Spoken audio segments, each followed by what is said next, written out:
Hello students, good morning. कैसे आप सभी? आई होप कि सभी अच्छे होंगे। तो हम लोग जो प्रीवियस वीडियो में अपना जो चैप्टर नंबर 5 था उसके बारे में हमने देख लिया था कि सेपरेशन क्या होता है, सेपरेशन हम कौन कौन से सब्सटेंसेस का कर सकते हैं। अगर आपने प्रीवियस वीडियो नहीं देखा तो ज़रूर से जाके प्रीवियस वीडियो देख लीजिएगा। जो लिंक है वो डिस्क्रिप्शन में अवेलेबल है, जहाँ से आप लोग आसानी से जाके प्रीवियस वीडियो देख सकते हैं। तो चलिए आज का हम लोग अपना वीडियो स्टार्ट करते हैं बिना किसी देरी के।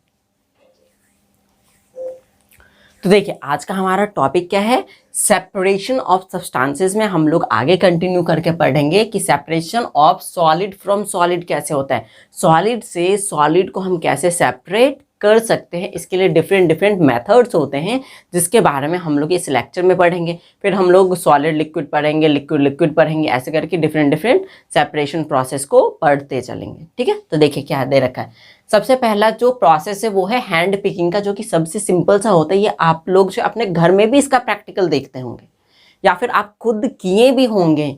जैसे कि मम्मी जो होती हैं वो क्या करती हैं, जो राइस होता है, चावल होता है, उसमें से वो स्टोन को निकाल रही होती है, पिक कर रही होती हैं। वो इसी का एग्जाम्पल है। इसमें हम लोग क्या करते हैं, हमारे पास जो डिजायरेबल सब्सटेंस होता है वो काफ़ी अमाउंट में होता है और इसमें जो अनडिजायरेबल सब्सटेंस होता है वो बहुत कम अमाउंट में मिलाया गया रहता है, जिसको हम हैंड से पिक करके, हाथ से चुन चुन के क्या करते हैं, निकाल देते हैं। और इसी प्रोसेस को बोलते हैं हैंड पिकिंग।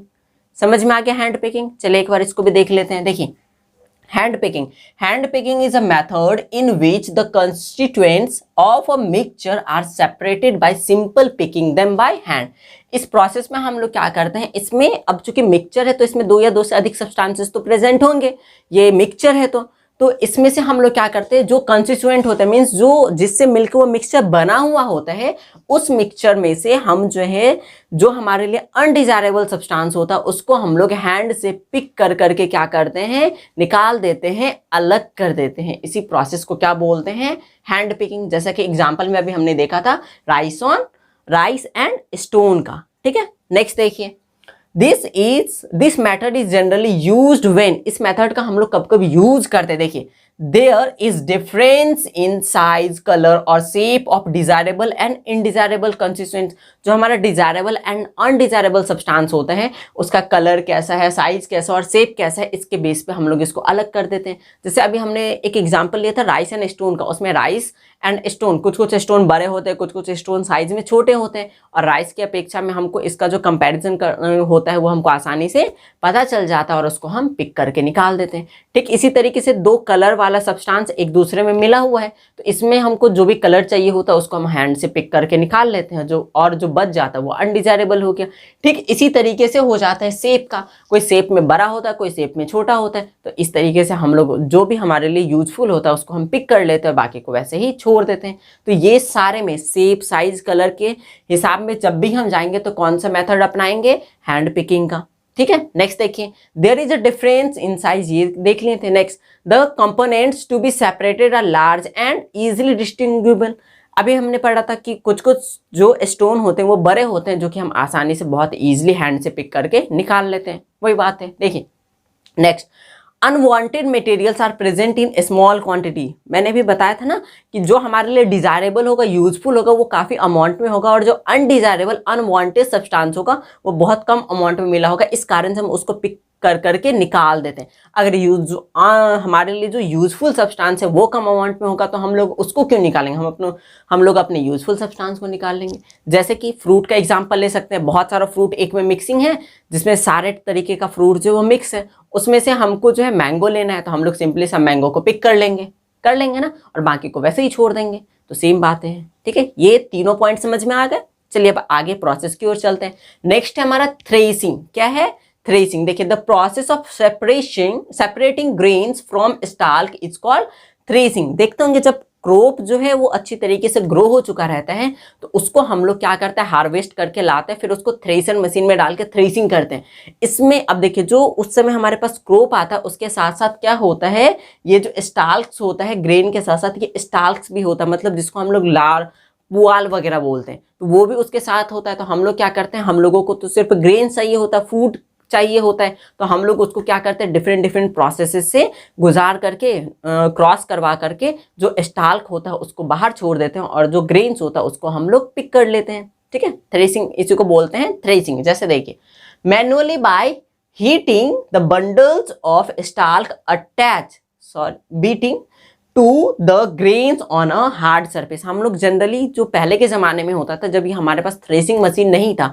तब हम लोग क्या करते थे, बड़ा बड़ा बंडल बना लेते थे जो हमारा ग्रेन्स होता था, और उसको क्या करते थे, पीटते थे। एक हार्ड जो ज़मीन होता था उस पर जोर जोर से पीटते थे। इससे क्या होता था, जो स्टाल्क होता था वो हमारे हाथ में रह जाता था, और जो ग्रेन्स होता था वो टूट टूट के नीचे गिर जाता था। फिर उसको हम कलेक्ट कर लेते थे और जो स्टाल्क होता था उसको साइड में रख देते थे।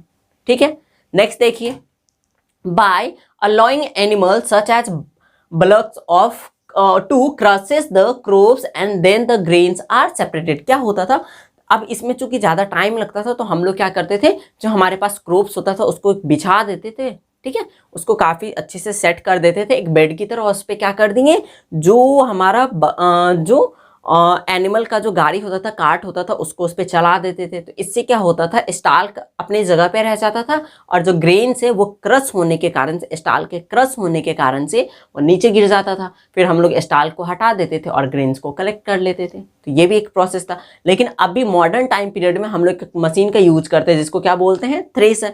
इसमें हम लोग क्या करते हैं, जो हमारा स्टाल्क का बंडल होता है वो एक साइड से डालते हैं, और दूसरे साइड से क्या होता है, दूसरे साइड जाकर ग्रेन्स गिर जाता है, और इस साइड जो स्टाल्क का पोर्शन रहता है वो इधर गिर जाता है। तो हमारा ग्रेन्स भी अलग हो गया, स्टाल्क भी अलग हो गया। तो वो जिस मशीन से होता है उसको क्या बोलते हैं, थ्रेशर। ठीक है, और इस प्रोसेस को क्या बोलते हैं, थ्रेशिंग। आई होप कि आपको समझ में आया होगा। चलिए नेक्स्ट देखते हैं। नेक्स्ट हमारा विनोइंग। क्या है, विनोइंग। इसमें हम लोग क्या करते हैं, आप लोग देखते होइएगा फिल्म वगैरह में, जब हमारे पास जो ना मशीन्स वगैरह डेवलप नहीं थी, तो अब जो थ्रेसिंग मशीन है उसमें तो काफ़ी कुछ हो ही जाता है। जब मशीन वगैरह नहीं थी तो ये जो ग्रेन्स हमारे पास इन दोनों मेथड से आते थे, तो इसमें हम लोग क्या करते थे, जब बहुत तेज़ हवा चलती थी ना, तो हम लोगों के पास जो टोकरा वगैरह होता था उसमें सारे स्टाल्क से मिक्स जो ग्रेन्स होता था उसको ले लेते थे। ले लेने के बाद क्या करते थे, ऐसे करके रखते थे, हाथ को खड़ा करके रखते थे, जिससे क्या होता था, वो जो हमारा स्टाल्क होता था वो हवा के प्रेशर के कारण से गिर जाता था नीचे, और ग्रेन्स उसी बकेट या टोकरे में रह जाता था। तो इसी प्रोसेस को बोलते हैं विनोइंग। ठीक है, समझ में आया। देखिए, in this method the lighter components of a mixture separated from heavier with the help of blowing air। बताया था ना, जब बहुत तेज हवा चलते थे तो पुराने टाइम के लोग क्या करते थे, जो भी उनके पास सामान होता था उसमें वो ग्रेन्स जो स्टाल के साथ मिक्सचर होता था उसको ले लेते थे, ऐसा करके खड़ा हो जाते थे, जिससे जब हवा बहुत तेज चलती थी तो वो ग्रेन्स जो है वो उसी बकेट में रह जाता था, और जो स्टाल्क होता था वो क्या होता था, नीचे गिर जाता था। ठीक है, इसी प्रोसेस को बोलते हैं विनोइंग, और ये आज के समय में भी किसी किसी जगह होता है। ठीक है, नेक्स्ट देखिए, नेक्स्ट है सीविंग। क्या है, सीविंग। सीविंग का प्रैक्टिकल भी आप लोग अपने घर में देखते होंगे, हो सकता है आप लोग किए भी होंगे, खासकर जो गर्ल्स होंगी वो की भी होगी।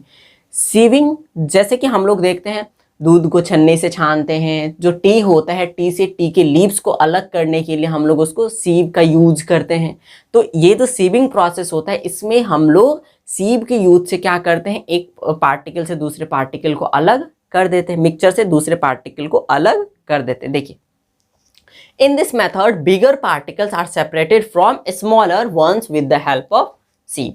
जो हमारे पास छन्ना होता है, सीव होता है, या फिर देखते होंगे मम्मी को आटा चालते हुए, फ्लोर को जो है ना सीव करते हुए, सीव की हेल्प से चालते हुए, उसमें क्या करते थे, जो फ्लोर होता था उसको सीव में डालते थे और ऐसे करके करते थे। तो इससे क्या होता था, जो फ्लोर होता था वो नीचे गिर जाता था, और जो चोकर होता था उसका जो स्टीप वाला पार्ट होता था वो उसी में रह जाता था, उसको हम लोग अलग कर देते थे, और हमारा यूजफुल सब्सटेंस जो फ्लोर होता था वो मिल जाता था।